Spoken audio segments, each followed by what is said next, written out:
اعوذ باللہ من الشیطان الرجیم بسم اللہ الرحمن الرحیم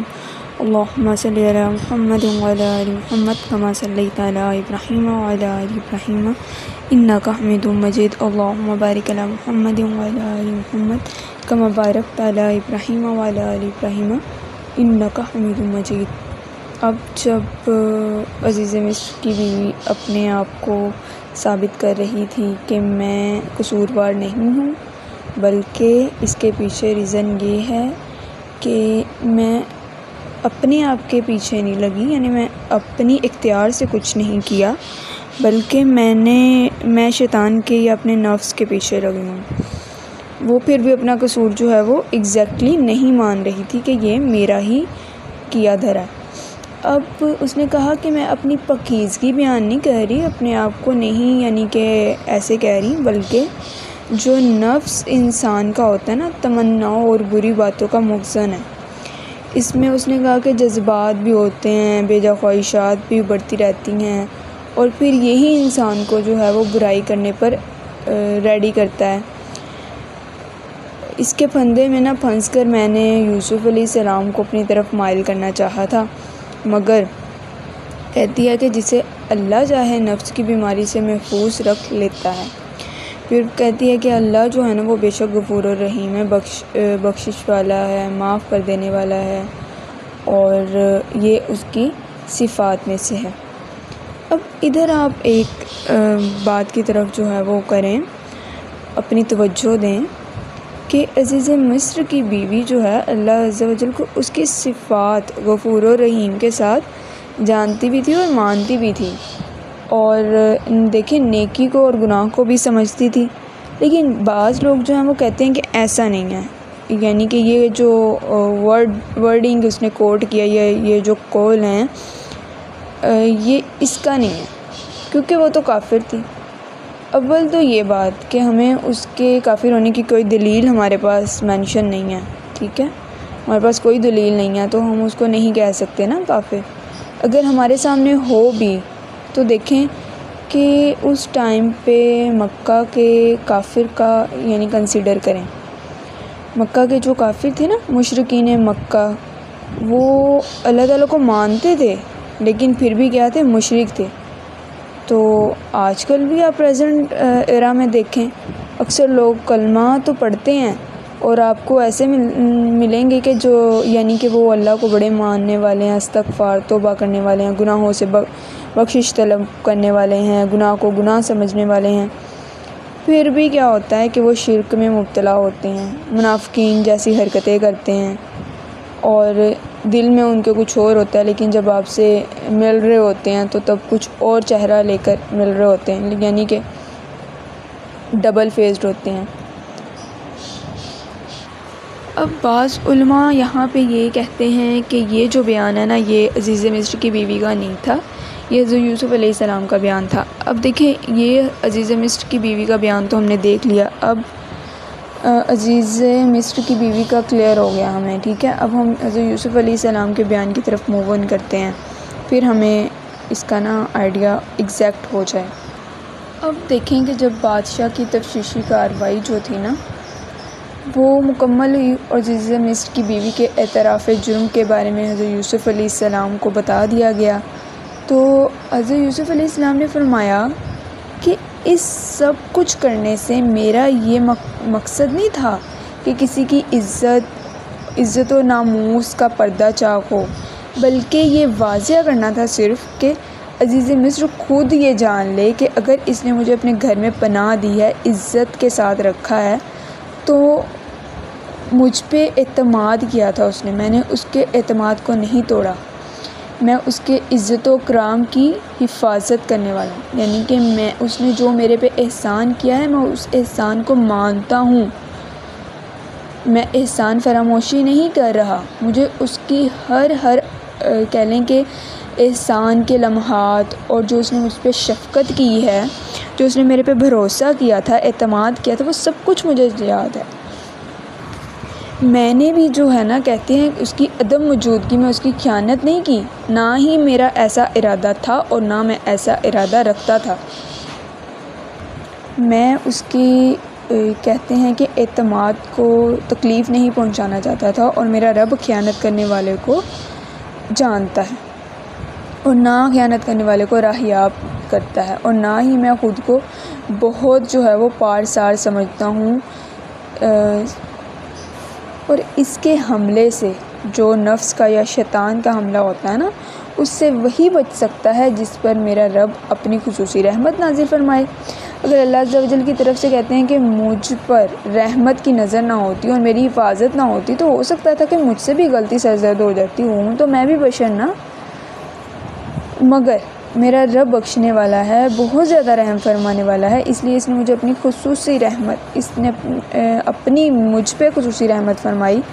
نفس کی شرارتوں سے جو ہے نا وہی بچاتا ہے انسان کو، جس پہ اللہ عز و جل کی کہتے ہیں کہ رحمت ہو جائے نا، اس کو پھر کوئی نقصان نہیں پہنچا سکتا۔ تو ہمارے لیے بھی یہ ہے کہ وہ تو خود دیکھیں اللہ کے نبی تھے، اور ہم عام انسان ہیں، عام سے بھی عام انسان ہیں، اور عام انسان کے لیے زیادہ خدشہ ہوتا ہے کہ وہ کچھ غلط نہ کر بیٹھے، یعنی کہ وہ اگر نفس کے بہکاوے میں آ جائے گا، اس کو نہیں معلوم کہ میرا کنیکشن اللہ کے ساتھ کیسا ہے۔ پکڑ جو ہے نا وہ جو اللہ کے زیادہ قریب ہوتے ہیں ان کی زیادہ ہوتی ہے، یعنی کہ نفس ان کو زیادہ جو ہے وہ اپنے اس میں گرفت میں لیتا ہے، یا شیطان بھی۔ لیکن عام انسان جو ہوتا ہے نا، اگر وہ اللہ سے دور ہوگا نا، تو وہ اس کے لیے زیادہ امکان ہے کہ وہ غلط فیصلہ یا غلط جو ہے نا وہ سٹیپ اٹھا لے، کیونکہ اس کا کنیکشن اللہ کے ساتھ اتنا زیادہ مضبوط نہیں ہے، اس کی بانڈنگ اللہ کے ساتھ اتنی زیادہ مضبوط نہیں ہے، اس نے اپنی تمام تر کہہ لیں کہ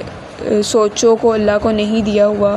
اس نے اپنا جو ہے وہ مضبوط سہارا اللہ کو نہیں بنایا ہوا، تو اس کے لیے زیادہ ممکن ہے کہ وہ غلط کام کر بیٹھے اور پھر بعد میں اس کو پچھتاوا ہو، ٹھیک ہے، شیطان کے بہکاوے میں آ جائے، اپنے نفس کی گرفت میں آ جائے۔ لیکن جو اللہ والے ہوتے ہیں نا، اللہ کے زیادہ قریب ہوتے ہیں، ان کو جب اس طرح کے وسوسے آتے ہیں یا نفس ان کو اپنی طرف مائل کرنا چاہتا ہے یا شیطان بھٹکانا چاہتا ہے، تو وہ پھر کیا کرتے ہیں؟ اللہ کی پناہ مانگتے ہیں، اللہ سے دعا کرتے ہیں۔ اللہ، چونکہ اللہ کے سوا کوئی نہیں جو ہمارے نفس کو بدلے یا ہمیں جو ہے وہ اس پہ کنٹرول دے، یا ہمیں جو ہماری حفاظت فرمائے، یا ہمیں سیدھی راہ دکھائے۔ تو یہ بات سمجھنا بہت زیادہ ضروری ہے کہ نفس کے بہکاوے میں کوئی بھی انسان آ سکتا ہے، لیکن اگر آپ کا اللہ رب العزت سے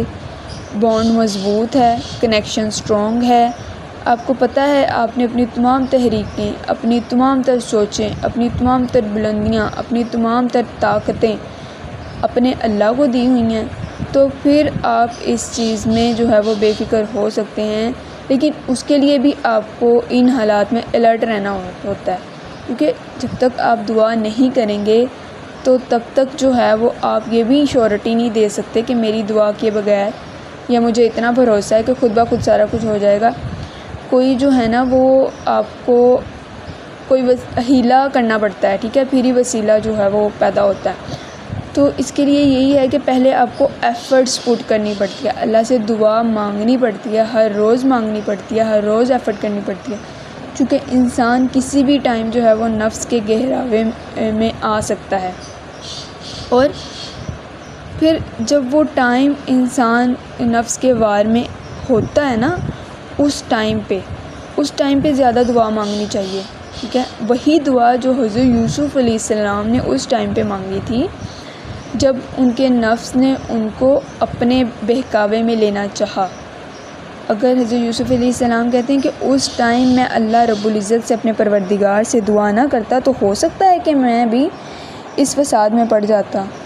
لیکن میرا رب ہی ہے جو مجھے بھی، میری بھی حفاظت کرنے والا ہے اور میری عزت کی بھی حفاظت کرنے والا ہے، اور مجھے نفس کی شرارتوں سے بچانے والا ہے، اور اللہ سے بڑھ کر کوئی نہیں ہے کہ جو ہمیں اور آپ کو بھی محفوظ رکھے نفس کی شرارتوں سے۔ اب اللہ عز و جل کے فیصلے دیکھیں، اللہ پاک جسے جو چاہتا ہے نا عطا فرماتا ہے۔ کٹھن وقت گزرا ہے، آزمائش گزری ہے، صبر کیا اس میں، اللہ عز و جل کے پیغام کو پھیلانا نہیں چھوڑا، دین حق کی راہ میں کام کرنا نہیں چھوڑا۔ آپ کو پتہ ہے کہ جیل میں یوسف علیہ السلام نے ٹائم کیسے گزارا، ٹھیک ہے، وہاں پہ بھی تبلیغ کرتے رہے، اور اللہ عز و جل کو ہر موقع پر یاد رکھا۔ پھر اللہ عز و جل فرماتا ہے کہ میرے ایسے بندوں کے لیے نا میں نے بڑے انعامات رکھے ہیں۔ حضرت یوسف علیہ السلام کو اللہ رب العزت نے انعامات سے نوازنا تھا، ان کی جو آزمائش تھی، ان کا جو صبر تھا، اس پہ انہیں انعام ملنا تھا۔ اب جب بادشاہ کے سامنے حضرت یوسف علیہ السلام کی بے گناہی کھل گئی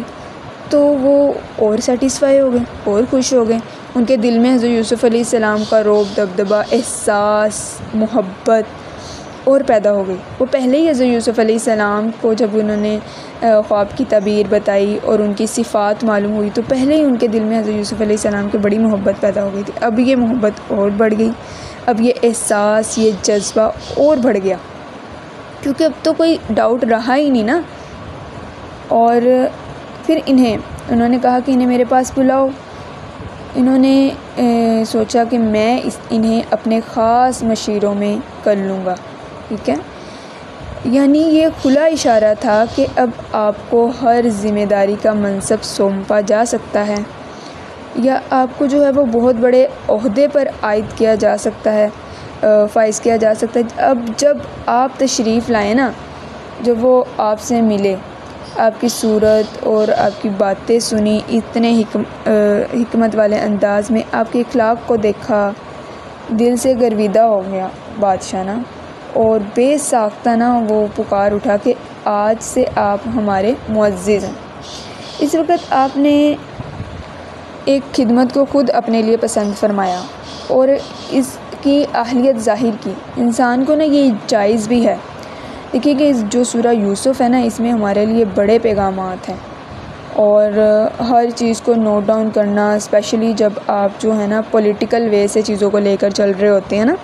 اور پولیٹیکلی آپ نے معاملات کو ہینڈل کرنا ہوتا ہے، تو اس کے لیے بہت زیادہ امپورٹنٹ ہے یہ سورہ۔ اب دیکھیں، جب ان کی یعنی کہ انہوں نے جو ہے وہ اپنی قابلیت کو ظاہر کرنا تھا،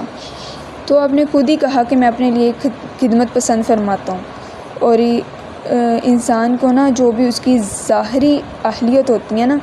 انسان کو یہ جائز ہے کہ جب وہ انجان لوگوں میں ہونا تو اپنی قابلیت کو وقت ضرورت بیان کرے، اس لیے نہیں کہ اس کی خوش فہمی ہو یا پھر اس کو لوگ اس کی تعریف کریں، اس نظریے سے نہیں،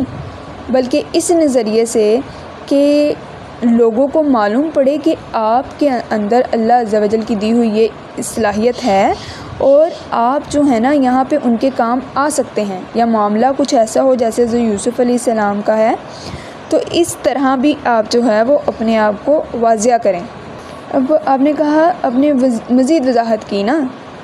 کہ اس خواب کی بنا پر جس کی تعبیر آپ نے مجھے دی تھی نا، میں نے آپ کو بیان کی، آپ نے آرزو کی کہ زمین کی پیداوار، غلہ وغیرہ جمع کیا جاتا ہے، اس پر مجھے نا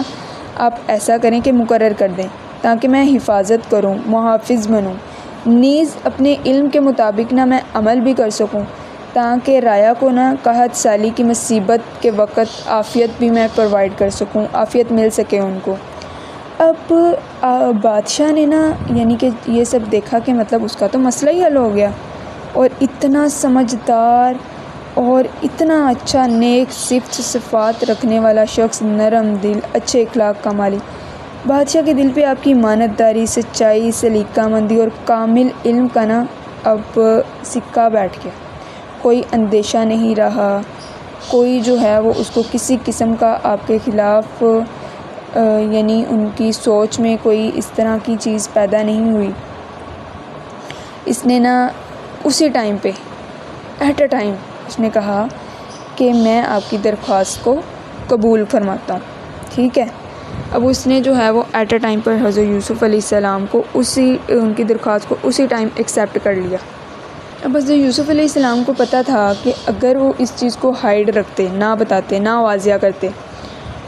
تو اکثر لوگ اس سوچ میں مبتلا ہو جاتے ہیں کہ یار یہ میرے اندر خوبی ہے، اس کو خود ہی پتہ چل جائے گا کہ یہ میرے اندر خوبی ہے، اور اس کو ہم واضح کرنے کے لیے پھر اپنی کوشش بھی کر رہے ہوتے ہیں۔ اس سے عین ممکن ہے کہ ہو سکتا ہے کہ اگلے بندے کو واضح نہ ہو، اور جس ٹائم پہ اسے ضرورت تھی تو وہ ٹائم ہی گزر گیا، تو اس کو پھر آپ کی جو صلاحیتیں آپ کے اندر ہیں اس کی ضرورت کیا رہی کہ جب تو وہ ٹائم گزر گیا۔ تو اس لیے یہ ضروری ہے کہ جو صلاحیت اب آپ کو پتہ ہے کہ یہ صلاحیت مخلوق کی خدمت میں استعمال ہو سکتی ہے، یہ صلاحیت آپ کے اس کام آ سکتی ہے اس ٹائم پہ، تو عین ممکن ہے کہ آپ ایسا کریں کہ واضح کریں کہ بھائی میرے اندر یہ صلاحیت ہے، اور لیکن آپ کا نظریہ، آپ کی سوچ غلط نہیں ہونا چاہیے، وہ ایگزیکٹلی وہی ہونا چاہیے کہ آپ اس کے پیچھے آپ کا نظریہ جو ہے وہ اچھا ہے، یعنی آپ کی خدمت کی غرض سے، آپ انہیں فائدہ پہنچانے کی غرض سے اس کو واضح کر رہے ہیں اپنی صلاحیتوں کو، نہ کہ اس غرض سے کہ اس سے آپ کو صرف جو ہے آپ کے نفس کو تسکین ملے، ٹھیک ہے۔ تو اس ٹائم پہ حضرت یوسف علیہ السلام نے اس چیز کو واضح کیا تاکہ لوگوں کو اس کی جو ہے وہ مصیبت جو اب ان پہ فائز ہونے والی ہے اس سے بچا سکیں، اور انہیں معلوم تھا کہ وہ بہت اچھے طریقے سے، اچھے انداز سے اس سچویشن کو ہینڈل کر لیں گے، اس وجہ سے انہوں نے اس ٹائم پہ اس کو واضح کیا۔ اب دیکھیں اللہ عز و جل کی شان ہے کہ اللہ اپنی راہ پر صبر کرنے والوں کا کیسے کیسے ساتھ دیتا ہے۔ یقین کریں زندگی میں جتنی بھی مشکلات آ جائیں نا، کٹھن لمحات آ جائیں، ایک ٹائم پہ نا آنکھیں بند کر کے مصلی پہ بیٹھ کے نا، جائیں نماز پہ، تو 2 نفل پڑھ کے اللہ سے نا دعا کیا کریں کہ یا اللہ میری اس مصیبت کو آسان فرما، یا اللہ میں اپنی تمام مصیبتیں تیرے سپرد کرتا ہوں، یا اللہ میرا تیرے سوا کوئی نہیں ہے جو مجھے اس مصیبت سے نکال سکے یا مجھے اس مصیبت میں سمجھ سکے، بے شک تو سب سے زیادہ مدد کرنے والا ہے اور تو انسان کو سب سے زیادہ جاننے والا ہے، اور میں اپنا معاملہ صرف تیرے سپرد کرتا ہوں، مجھے لوگوں کے رویوں سے، لوگوں کی غلط چالوں سے کوئی لینا دینا نہیں ہے، کیونکہ مجھے پتہ ہے کہ ساری سلطنت، ساری حکومت صرف تیری ہے، تو میں اپنا سب کچھ تیرے سپرد کرتا ہوں۔ پھر دیکھیے گا کہ اللہ کی طرف سے مدد کیسے آتی ہے، اپنا معاملہ اللہ کے سپرد کیا کریں، اور پھر دیکھا کریں کہ اللہ کیسی کیسی راہیں آپ کے لیے آسان فرما دے گا۔ پھر دشمن کیا کرتے ہیں، لوگ کیا کرتے ہیں، کوئی فرق نہیں پڑتا، ان کی ساری سازشیں جو ہیں وہ خود ہی ناکام ہو جاتی۔ سم ٹائم ایسے ہوتا ہے کہ دشمن کا چہرہ واضح ہونے میں تھوڑا ٹائم لگ رہا ہوتا ہے، لیکن اس پہ بھی آپ کا یہی ہونا چاہیے کہ صبر کریں لیکن الرٹ رہیں، ٹھیک ہے۔ صبر جو ہے نا وہ بڑی اچھی چیز ہے، لیکن کن کن حالات اور معاملات میں کرنا ہے اس کو جاننا بھی بہت ضروری ہے۔ اب دیکھیں یہاں سے جو یوسف علیہ السلام کی زندگی کا اچھا دور شروع ہوتا ہے، یعنی کہ اب ان کو وہ تمام تر مشکلات جو بچپن سے اب تک انہوں نے برداشت کی، اپنی تمام آزمائشیں جن پہ وہ پورا اترے، اب وہ ٹائم ہے کہ ان آزمائشوں پہ ان کو صلہ ملے، ٹھیک ہے، اللہ کی طرف سے انعامات ملیں۔ اب جب غلامی اور قید ختم ہوئی اور آزادی اور حکومت اور سلطنت عطا ہوتی ہے، چونکہ یوسف علیہ السلام جان چکے تھے کہ اس ملک پر بہت بڑی آفت آنے والی ہے، اور اس صورتحال کا مقابلہ کرنے کے لیے ہر وقت مؤثر اور درست اقدامات نہ کیے گئے نا، تو نہ صرف خود مصر ایک خوفناک قحط کی زرد میں آ جائے گا، بلکہ اس کے آس پاس کے جو بھی علاقے ہیں نا وہ بھیانک صورتحال اختیار کر جائیں گے۔ اس طرح پورے خطے میں جو ہے نا مصر ہی ایک ایسا ملک تھا جہاں غلہ اور دیگر اشیاء جو ہے نا وہ خوراک کی پیدا ہوئی تھی، اور اس کے ارد گرد خشک صحرائی علاقے تھے، اور اناج وغیرہ کے سلسلے میں نا اب مجھے دیکھیں کہ اعلیٰ خزائن الارض سے محض جو ہے نا ہم وزارت خزانہ یا شعبہ مالیت مراد نہیں لے سکتے، یہ درست نہیں ہے۔ دوسری وضاحت یہ بھی ہے کہ یعنی لوگ ہیں نا، لوگوں کے دلوں میں کیا سوچ آ ہی سکتی ہے کہ اب وہ خود جو ہے وہ شرعتاً اس کو اپنے لیے ایکسیپٹ کر رہے ہیں، تو طلب امارت شرعتاً جو ہے وہ ممنوع اور مذموم چیز ہے، تو پھر سیدنا یوسف علیہ السلام نے ایسا مطالبہ کیوں کیا تھا، بالخصوص اس صورت میں کہ جبکہ بادشاہ وقت کافر تھا؟ اس کی وضاحت یہ ہے کہ دیکھیں طلب امارت صرف اس صورت میں ممنوع اور مذموم ہے جبکہ اس کا جذبہ اور نیت جو ہے نا وہ صرف حب جاہ اور مال کا حصول ہو، ٹھیک ہے۔ انسان کو یہ خواہش ہو کہ یہ سارا کا سارا مال جو ہے نا وہ میری اپنی سیلف کے لیے اکٹھا ہو جائے یا میں اپنی سیلف کے لیے رکھ لوں، لیکن جہاں ملک بھر کا انتظام درہم برہم ہو رہا ہو یا کسی بڑے جو ہے نا فساد کا خطرہ ہو کہ یہ ایسا فساد ہو جائے گا اور میرے اندر یہ صلاحیت اللہ رب العزت نے مجھے دیا، اس کو تب میں واضح نہیں کرتا، تو یہ میری جو ہے وہ غفلت ہے۔ اور دیکھیں اگر وہ مطالبہ نہ کرے، تب مطالبہ کرنے والے کو یہ بھی علم ہو کہ کوئی دوسرا اس کے سوا یہ بوجھ برداشت نہیں کر سکتا، تو اس وقت جو ہے نا وہ مطالبے کو نہ ماننا یا نہ اس کو واضح کرنا یا اپنی صلاحیت کو تب نہ واضح کرنا، یہ جو ہے نا وہ کہہ لیں کہ ظلم زیادہ بن جاتا ہے، یہ مذموم بن جاتا ہے، نہ کہ وہ مذموم بننا کہ خود کو اس ٹائم پہ واضح کرنا۔ تو اس حقیقت کو جو ہے نا وہ آپ کلیئر کریں۔ اب بادشاہ نے کیا ہے کہ اپنے درباریوں سے بھی مشورہ کیا تاکہ ان کو کل کو کوئی ڈاؤٹ نہ ہو اس مطالبے کے متعلق، تو جس میں یہی طے پایا کہ مکمل اقتدار سیدنا یوسف علیہ السلام کو سب کچھ ہینڈل کر دیا جائے، ان کے حوالے کر دیا جائے۔ اس کی وجہ یہ بھی تھی کہ 7 سالہ قحط پر کنٹرول اور ملکی معیشت کو تباہی سے بچانے کے لیے کوئی دوسرا آدمی جو ہے وہ نظر بھی نہیں آ رہا تھا، اور بادشاہ کو پتہ تھا کہ حضرت یوسف علیہ السلام کی آلریڈی بہت سی صفات ہیں، تو وہ حضرت یوسف علیہ السلام کے علاوہ کسی دوسرے شخص پر اپنا جو ہے وہ انحصار کر بھی نہیں سکتا تھا۔ تمام اختیارات اب سیدنا یوسف علیہ السلام کو منتقل ہو گئے، لہٰذا یہ جتنے بھی اختیارات تھے یہ حق کی فتح تھی۔ چنانچہ بعد میں ملک بھر کا پورا نظام سیدنا یوسف علیہ السلام نے اپنی مرضی کے مطابق چلانا تھا۔ یہ اللہ کی طرف سے جو ہے نا سیدنا یوسف علیہ السلام کے لیے سارا کچھ یعنی سچویشن ایسی پیدا کر دی گئی، اور اللہ رب العزت نے بیسیکلی آپ کو جو ہے وہ بادشاہت عطا کرنی تھی، یہ اس وجہ سے تھا کیونکہ اللہ کے ہر فیصلے میں کوئی نہ کوئی حکمت ضرور ہوتی ہے۔ پہلے جو ہے نا اب اس چیز کو بھی واضح کریں، بادشاہ نے اپنے خواب کو ایکسپلین کیا، اس کے بعد حضرت سیدنا یوسف علیہ السلام سے جب ان کی ملاقات ہوئی وہ سارا کچھ آپ کو دیکھ چکا، تو اس نے سچویشن جب بادشاہ نے مزید جب ان کی ملاقات ہوئی ہے اس کو کلیئر کیا کہ ایسی ایسی سچویشن ہے، تو سیدنا یوسف علیہ السلام کی جب ان پہ اس موضوع پہ بات ہوتی ہے، ٹھیک ہے، جس طرح ہمارے جو ہے نا ہم ڈسکشن کر رہے ہوتے ہیں کسی بھی بات کی تو اس کو مزید کلیریفائی کرتے ہیں نا، تو پھر ہم اس کو جو ہے وہ واضح کرتے ہیں، ڈسکس کرتے ہیں، پھر ہم سوچتے ہیں کہ اس کا حل کیا ہو سکتا ہے۔ ایسے ہی جب وہ ملے ہیں ایک دوسرے سے تو ظاہر سی بات ہے ڈسکشن کا موضوع بھی کوئی ہوگا، تو ان کی ڈسکشن کا موضوع جو ہے وہ حضرت یوسف علیہ السلام نے سٹارٹ کیا، لیکن چونکہ اختیار اب بادشاہ کے پاس تھا کہ وہ ان کو ان کی صلاحیتوں کو پیروکار رکھتے ہوئے ایکسیپٹ کرے یا نہ کرے، لیکن بادشاہ کو حضرت یوسف علیہ السلام پہ ذرا برابر بھی کسی قسم کا خوف نہیں تھا، اور نہ حضرت یوسف علیہ السلام کو اس ٹائم پہ یہ تھا کہ میں اپنے اختیارات کے لیے یہ سارا کچھ کر رہا ہوں، بلکہ انہوں نے اس ٹائم پہ قوم کی خدمت کے لیے یا قوم کو جو ہے نا وہ فائدہ پہنچانے کے لیے یہ سب کچھ کیا۔ ان کو اپنا ذاتی کوئی مفاد نہیں تھا حضرت یوسف علیہ السلام کو۔ حضرت یوسف علیہ السلام نے صرف سے ہی عہد و منصب طلب نہیں کیا تھا، بلکہ جب بادشاہ مصر نے انہیں پیشکش کی نا تو پھر انہوں نے ایسے عہدے کی جو ہے وہ خواہش کی تھی، اور پھر انہوں نے مزید اس عہدے کی خواہش کی جس میں انہوں نے ملک اور قوم کی خدمت کا پہلو جو ہے وہ نمایاں دیکھا۔ اب اس کی مزید تفصیل انشاءاللہ ہم اپنے نیکسٹ ایپیسوڈ میں ڈسکس کریں گے، تب تک کے لیے اللہ حافظ۔